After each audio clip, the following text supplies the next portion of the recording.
Mukama ebazibwe bantu bakatonda balungi babuzako mu linnya lya Mukama waffe Yesu Kristo era nsaba mwoyo wa Mukama atukulembere nga tugabana ekigambo kya Katonda eky'olwaleero era ng'olwaleero ngenda kwogerako ku kigambo ky'okubeera abantu ab'omwoyo era ngenda kwogerako ku kintu ngezeeko okuwa ekifaananyi bw'obeera mu mwoyo ki ky'olaba era ababali mu mwoyo biki bye balaba era obeera otya naawe n'oba ng'olaba mu mwoyo kubanga Bayibuli egamba ffe tuli bantu ba mwoyo ne Katonda gwe tusinza naye Katonda mwoyo era ne Katonda bayagala bamusinza be bamusinza mu mwoyo ne mu mazima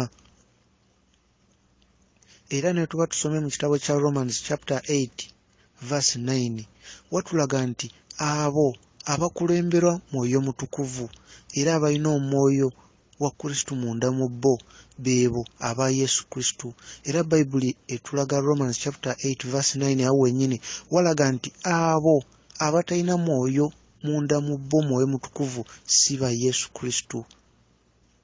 Kati weebuuze ali ampuliriza igwe oli wa Yesu Kristo osuubira okiteebereza olowooza otya okimanyi okikakasa bw'ova mu nsi eno olunaku olwaleero ogenda mu ggulu erinnya lyo liri mu kitabo ky'obulamu mu kitabo ky'omwana gw'endiga okakasa mweriri sooka weebuuza ebibuuzo ebyo nange ali eno nange ndi mu byebuuza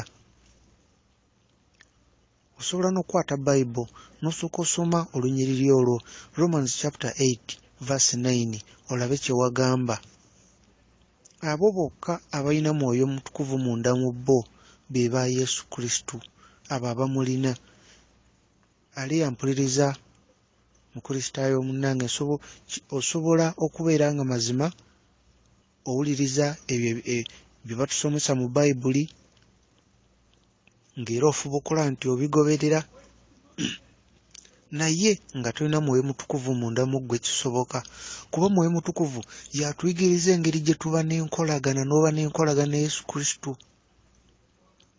bw'oba tolina nkolagana Yesu Kristo oba omanyi Yesu Kristo gwe batusomesa mu Bayibuli naye bw'oba n'enkolagana oba omanyi Yesu Kristo oyo gw'olina naye enkolagana ng'olina obumanyirivu nga kyabumanyirivu nga kwegasita ekintu kye twasoma kyoteeka mu bwongo naye ng'olina obumanyirivu ng'omumanyi nga waba ali naawe omumanyi waba tali naawe omanya bw'aba ayogera naawe ng'era okitegeera bw'aba akuvuddeko era oba okitegeera nti kati taliiwo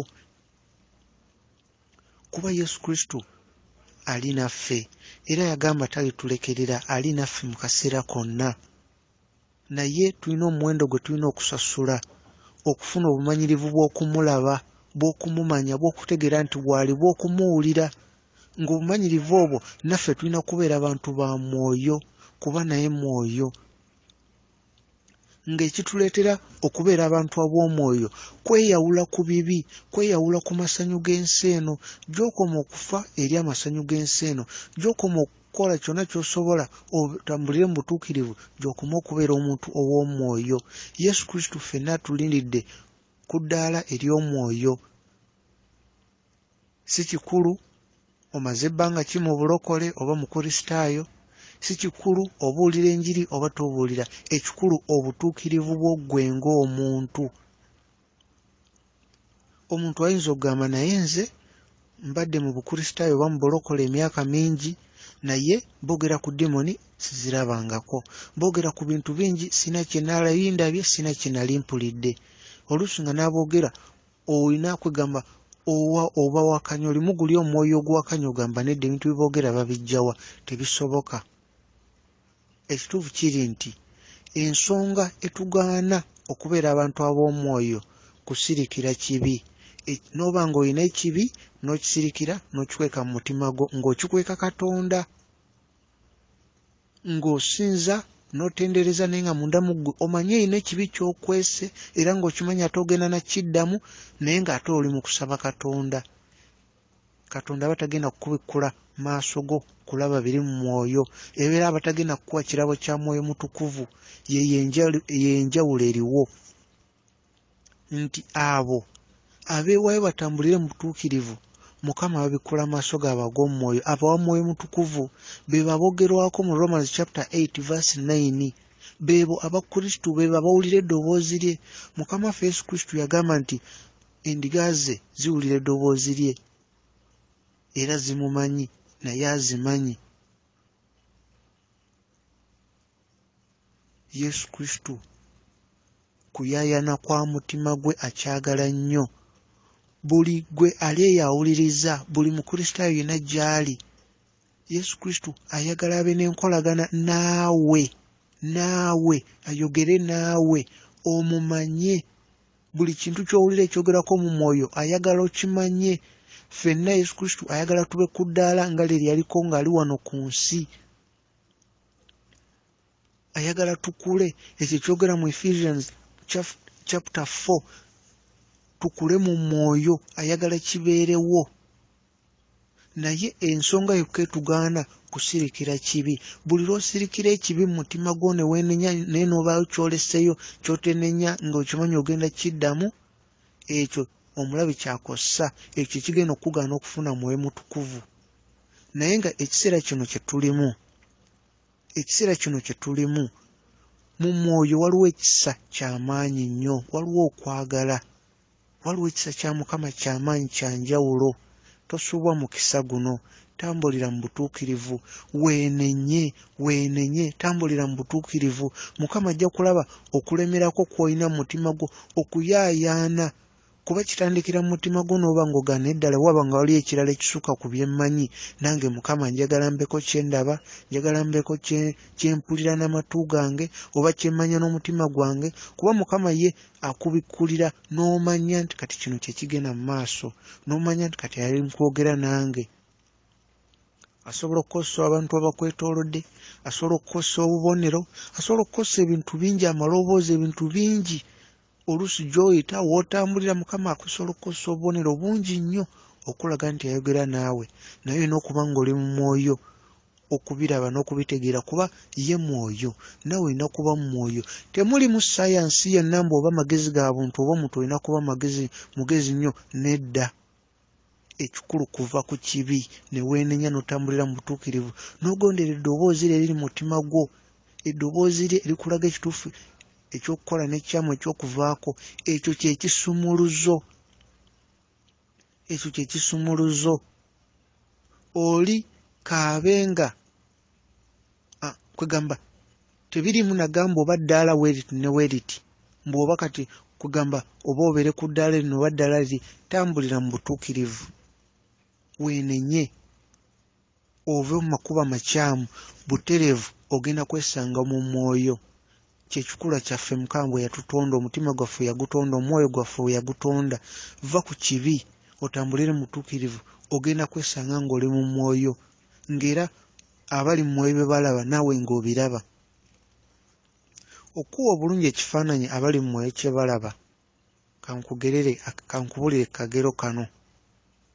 Waaliwo omusajja omu, omwami ono yali mu kibuga ng'ayimiridde, ng'alina ekizimbe ekiwanvu ky'atunuulidde, naye bw'atunuulira ekizimbe kino ekiwanvu ennyo, agenda okulaba ng'ekizimbe kino waggulu nga kuliko omusota, ng'omusota munene nnyo nga gwetoolodde ekizimbe, gwezingiridde ku kizimbe kyonna, naye ng'omusota munene nnyo. Naye ng'omwami ono omusota alinga atagulaba bulungi, guba ng'ogulabika ate ne guba ng'ogubula, kwegamba ng'omusota gulinganga kwegamba nga gulinganga olaba amaaso ge galinga agayitamu ate mu musota. N'asembera neyeetegereza, agenda okulaba omusota gwennyini, n'akoona ku muntu yali amuliraanye n'amugamba, olabye omusota ogwetoolodde ekizimbe, omusota ky'omunene bwe guti. Eyali amuliraanye yamugamba, muganda wange olabika ogenda ggwe eddalu, go ge mazima. Omusajja n'amugamba, omusota ngulaba. Agenda okutunuulira munne gw'agamba nti gwali mugamba nti omusota naawe ogulabye, nga munne emabega ate alaba waliyo kwegamba ebikulekule, kambiyita ebikulekule weebiti creatures, ebirala birina amaaso 10, ebirala birina eriiso limu, byakula bulala, birina amayembe, nga bingi biri mabega w'oyo. Kati ate omuvubuka n'atya munaga oba agenda gwa ddalu, era yadduka misinde n'agenda ewaka. bwe yatuuka n'abewaka n'abanyumiza byalabye nabo tebabikkiriza era baamanya alabika omwami agenda gwa ddalu n'abaga omusota ngulabye gwadde gwetoolodde ekizimbe n'omwami gwe abadde ayimiridde nange naye ng'alina ebintu ebimwetoolodde emabega ate nga bimugoberera bwe waagenda bimugoberera. Kati omwami ono n'ajjukira nti alina omusumba we ku kyaki amusumba. Omusumba ono oluusi abasomesa ku dimoni. Omwami ono n'atumya omusumba nagamba waayo ayinza okuba yalabye dimoni zaawulira boogerako nga tetazirabangako. Omusumba bwe yajja omwami ono n'amunnyonnyola ebintu by'alabye omusota gwe yalabye ku kizimbe n'ebikulekule byalabye ku muntu eyabadde amuliraanye nga bimugoberera. Musajja wa Katonda n'amugamba nti mutabani teweeraliikirira, Mukama ali mu kuzibula maaso go olabe ebiri mu mwoyo. Mukama ali mu kuzibula amaaso go olabe ebiri mu mwoyo. Toli mulalu naye buli kimu ojja kiyiga, wabula weebaze Katonda olw'ekirabo ekyo. Weebaze Katonda olw'ekirabo ekyo. Ate b'obuulira ne batabikkiriza tobanenya, kuba bambi nabo tebalabye, ky'olabye tebakirabye kati tobanenya. Ne musajja wa Katonda n'amugamba tugende tutambuleko ffenna, buli ky'olaba ombuuze nkubulire kye kitegeeza. Era ne bafuluma ennyumba ne batambula ng'omwami ono buli kyalaba aga musajja wa Katonda nti kati ndaba kino.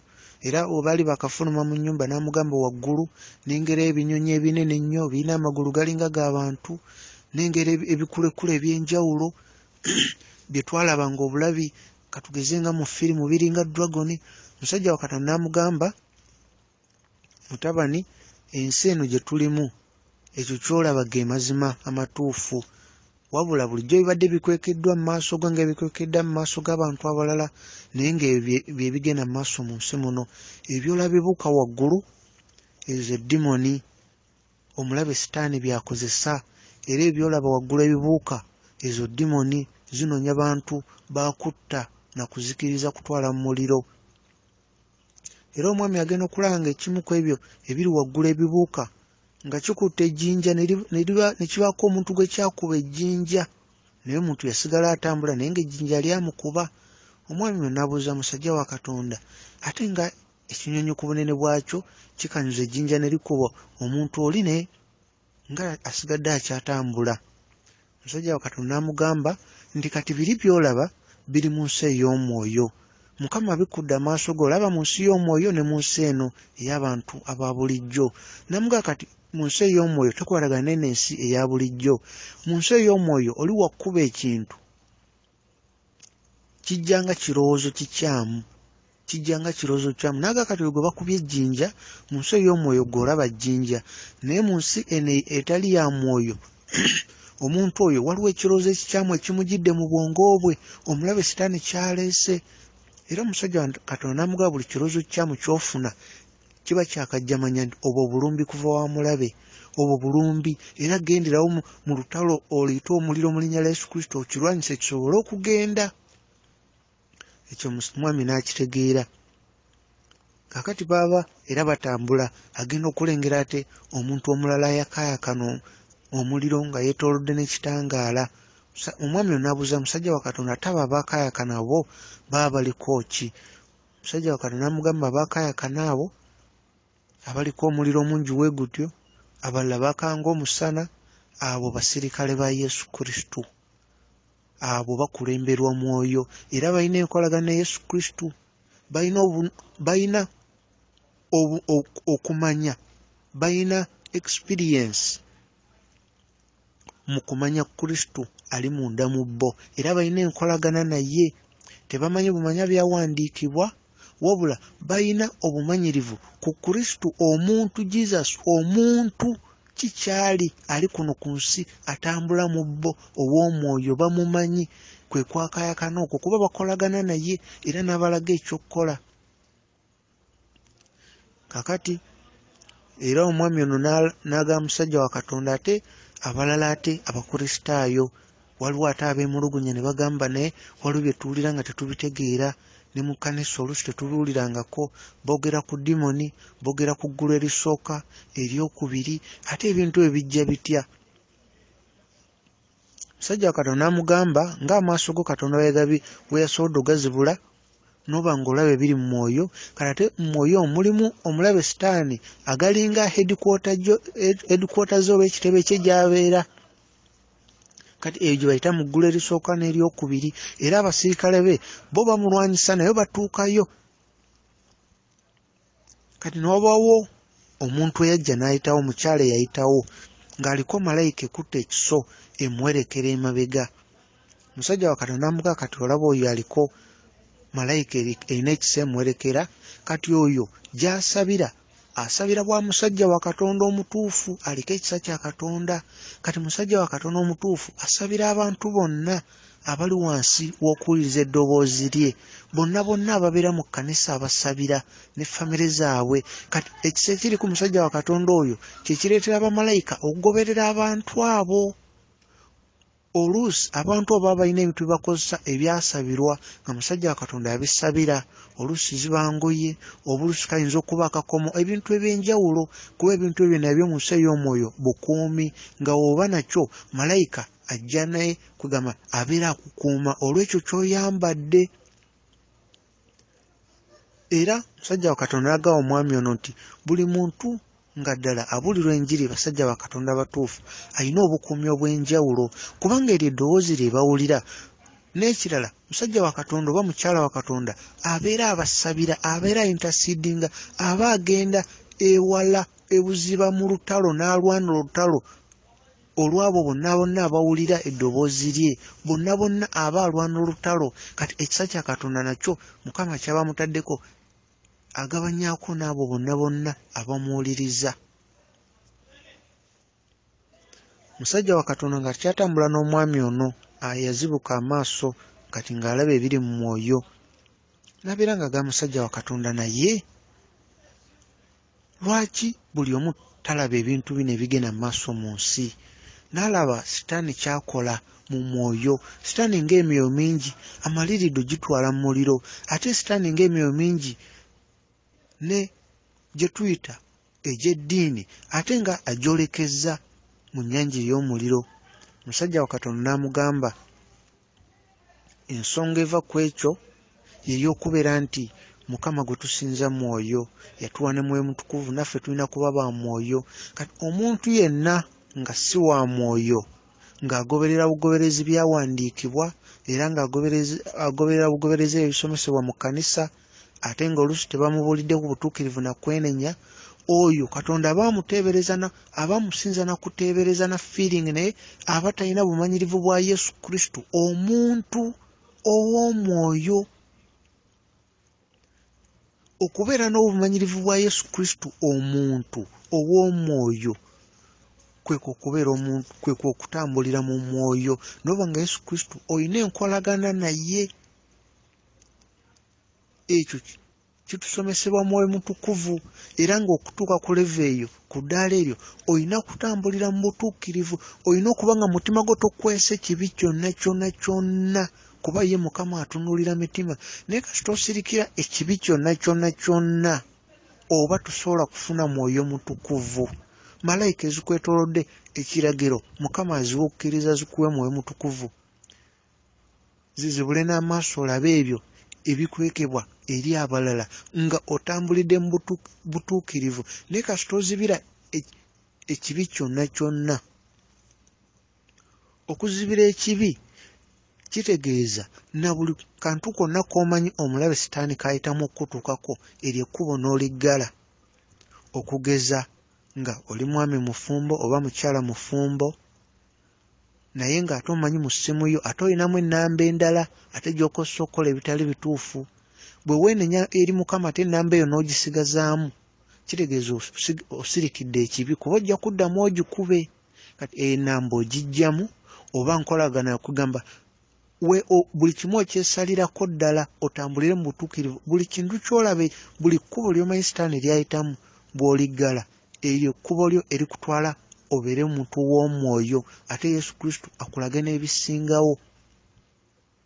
Obutuukirivu n'okwenenya kye kisumuluzo, obutuukirivu n'okwenenya. Awatali butuukirivu teri agenda kulaba Mukama Katonda, era awatali butuukirivu, awatali kwenenya, tewali ajja kubeera muntu wa mwoyo wadde okufuna mwoyo mutukuvu. Okwenenya obutuukirivu Mukama ajja kuwa mwoyo, ajja kwesiga n'amaanyi ge. Obutuukirivu, okwenenya, naye okusirikira ekibi n'okweka ekibi mu mutima ng'omanyi okikwese Katonda, Mukama teri kyatalaba. Buli kimu kiri mu kyangaala mu maaso ga Mukama. Obutuukirivu n'okwenenya, obutuukirivu, okwenenya. Buli kibi otula onoga naye kati sitaani ayagala kuyita wa, n'omanya kati sitaani ayagala kuyita mu kino, ayagala kuyita mu ono oyo, n'omwesalako n'oyagala kugamba kubo gonna n'ogaggala. W'obanga ddala oyagala kubeera muntu wa mwoyo, nga toyagala kusinza businza, kugoberera balala, nga toyagala kugoberera bugoberezi ebyo ebisomesebwa mu kkanisa, bye batusomesa mu kkanisa, bye tuzze tumanyi, kubanga guno omulembe gwe tuliko mu nsi ey'omwoyo mulala. Kino ekiseera kye tulimu ky'eky'obwakabaka bwa Katonda okujja ku nsi, byagala bikolebwe ku nsi nga ebikolebwa mu ggulu. Kino kye kiseera era ng'ebyo bya bumanyirivu, buli omu kinnoomu. Si bye bintu bye tugaa nti bagenda tusomesa tuteeke mu bwongo, nedda, bino bya bumanyirivu. Gwe kennyini ng'omuntu otambulira mu butuukirivu ne weenenya Mukama. Kati w'otambulira mu butuukirivu obanga ataddeko switch ya mwoyo mutukuvu munda mu ggwe, olabe ebiri mu mwoyo Mukama, otegeere eddoboozi lye, kuba Mukama ayogera mu ngeri nnyingi. Alina amaloboozi, ayogera ng'ayita mu bintu eby'enjawulo ebibeerawo. Waliwo ekintu ekiyinza okubawo nga Mukama akikosa kwogera naawe, naye ng'ebyo bitegeera olina kuba muntu wa mwoyo. Nga switch eyalibadde nga switch eteekako, nga mu nnyumba oteekako switch ettaala n'eyaka, ekiteekako switch ya mwoyo mutukuvu n'abeera munda mu ggwe n'oba ng'okimanyi, ng'olaba n'ebiri mu mwoyo. Butuukirivu, kutambulira mu butuukirivu, kuva ku kibi, amasanyu g'ensi eno, buli kimu. Music w'ensi tomuwuliriza, ebintu by'ensi n'obeeyawulirako ddala. Eyo ye switch, eyo ye switch. Bw'oba nga tokoze ekyo, oba ojja kuwuliranga enjiri ogambe ennungi, bambi leero babuulidde balungi biki, naye okomaawo, omulabe sitaani akulumbe nga bw'ayagala, era oluvannyuma akutwale mu muliro ogutazikira, kubanga aba amanyi ojja kukwata ekibi okisirikire mu mutima, olowooze okikwese Katonda. Obutuukirivu, okwenenya, tutambulire mu butuukirivu n'okwenenya. Obutuukirivu n'okwenenya, ebisuubizo Mukama bye yatuwa, ebisuubizo Mukama bye yatuwa okuviira ddala mu ndagaano enkadde, bamalayika batusa obubaka obwo gye tuli nga tutambulidde mu butuukirivu. Obutuukirivu bwe bujja otufuula abaserikale ba Yesu Kristo, abalwanyi, tusobole okukozesa n'ebyo ebyokulwanyisa Mukama bye yatuwa. Ekigambo kya Mukama kyakulwanyisa, naye kyakulwanyisa nga kiri mu mikono gya mwoyo mutukuvu. Bw'oba nga tutambulira mu butuukirivu, nga teweenenyeza neweeyawula ku bibi byonna, buli kibi ky'omanyi Mukama amazima gatadde mu mutima gwo, bw'oba tobeeyawuddeeko, ne woobeera n'ennyiriri mmeka, ne bw'okola otya, naye nga tutambulidde mu butuukirivu, n'onaabeera n'ennyiriri n'ogamba nze omusaayi gwa Yesu Kristo gumbisse, awali Mukama tewali kitasoboka. Ezo ennyiriri ojja zimanya, ojja zisoma, ojja ziwandiika ku ngoye, naye nga tovudde mu kibi, ng'osirikidde ekibi munda mu ggwe. Omulabe sitaani ali ku ludda lwo, naye kati tova mu kibi n'otambulira mu butuukirivu, Yesu Kristo ali wamu naawe, era agenda kukuwa ekirabo kya mwoyo mutukuvu. Funa okuyayaana munda mu ggwe, omanye Yesu Kristo, omusembeze ng'omuntu, ofune obumanyirivu. Soma Bayibuli, Romans chapter 8 verse 9, eri kiriya, ojja kulaba kyeyogera kwabo abalina mwoyo mutukuvu, beebo aba Yesu Kristo, beebo be ba Yesu Kristo, be bali ku ludda lwa Yesu Kristo, era be bajja omuwulira era abamanyi, eddoboozi lye balimanyi. Mwoyo mutukuvu yekka yatutuusa ku mazima, si kutegeera kwaffe ng'abantu. Ate ng'okufuna mwoyo mutukuvu oba olina okuba nga olina okuyaayaana okutambulira mu butuukirivu, kuba oli mwoyo mutukuvu. Mukama waffe Yesu Kristo mutukuvu. Ekirala twagalane, yagala mulirwanaawo, mulirwanaawo yoyo omuntu yenna mulage okwagala. yagala mulirwanawo, yagala balabe bo. Si kikulu Katonda tumusinze emyaka emeka awatali kutambulira mu butuukirivu, kuba woba totambulidde mu butuukirivu kitegeeza oba otambulidde mu kibi. Omuntu kisoboka okubeera ng'okkiririza mu mazima naye nga amazima tegali munda mu ggwe. Amazima okubeera munda mu ggwe, Mwoyo Mutukuvu okubeera munda mu ggwe. Osobola okuba ng'oli mukkiriza, Bayibuli ogisoma, abasumba boogera tobiwakanya ng'amazima ogakkiriza, naye amazima ate nga tegannabeera munda mu ggwe, ne gabeeramu nga malamu, nawe n'omanya nti munda mu nze mulimu amazima era nange ngawulira mwegali. Kristo ali munda mu ggwe. Mukama bakuume, tutambulire mu butuukirivu n'okwenenya, tuyayaane okubeera abantu ab'omwoyo. Mu mwoyo olutalo lweyongedde lw'amaanyi nnyo nnyo nnyo nnyo. Omulabe Sitaani mumalirivu okutwala abantu bangi mu geyeena nga bwe kisoboka, naye okutambulira mu butuukirivu buli omu kinnoomu, buli omu teri agenda kubeera butuukirivu omulala.